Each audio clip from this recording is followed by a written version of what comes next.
The sheer, unadulterated magic of Hogan on the microphone was a masterclass in captivating an audience.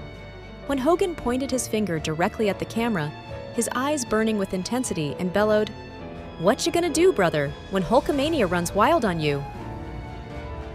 We didn't have an answer, but we knew, deep in our bones, that it was going to involve a devastating leg drop, a triumphant pose, and a sea of cheering Hulkamaniacs. It was more than a catchphrase. It was a promise, a declaration of intent that sent shivers of anticipation down our spines. It was the ultimate call to action, and we answered every single time. By the mid-1990s, the wrestling world was undergoing a seismic shift. Fans were evolving, demanding edgier storylines, more grit, and a departure from the traditional good versus evil narratives. The landscape was changing, and the industry needed to adapt. And Hogan, ever the visionary, ever the master of reinvention, did just that. Gone was the all-American hero, the red and yellow paragon of virtue. In came a shocking, audacious transformation. Hollywood Hogan of the New World Order.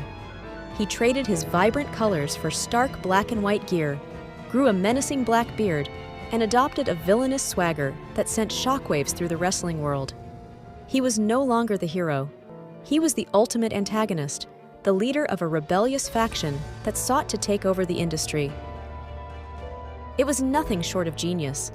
It was a bold, calculated risk that paid off spectacularly. He stayed relevant, not by clinging to the past, but by completely flipping the script, by embracing the dark side. He became the most hated man in wrestling, yet paradoxically, he was more compelling than ever. And whether fans booed him with venomous passion or cheered him with a rebellious glee, one thing was certain: they still watched. They couldn't tear their eyes away. That's true power. That's the mark of a true icon who understands the ebb and flow of popular culture. He didn't just adapt, he dominated the new landscape. Hulk Hogan's influence wasn't confined to the wrestling ring. He transcended the sport, becoming a ubiquitous pop culture brand, a household name recognized by millions who might never have watched a single wrestling match.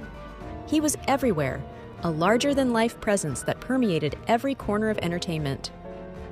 He starred in movies like Suburban Commando and Mr. Nanny, films that, while perhaps not critical darlings, cemented his status as a mainstream personality. He made countless TV appearances, launched a wildly popular reality show, Hogan Knows Best, which offered a glimpse into his family life, and appeared in an endless stream of commercials. Sometimes cheesy, often hilarious, but always unmistakably pure Hogan.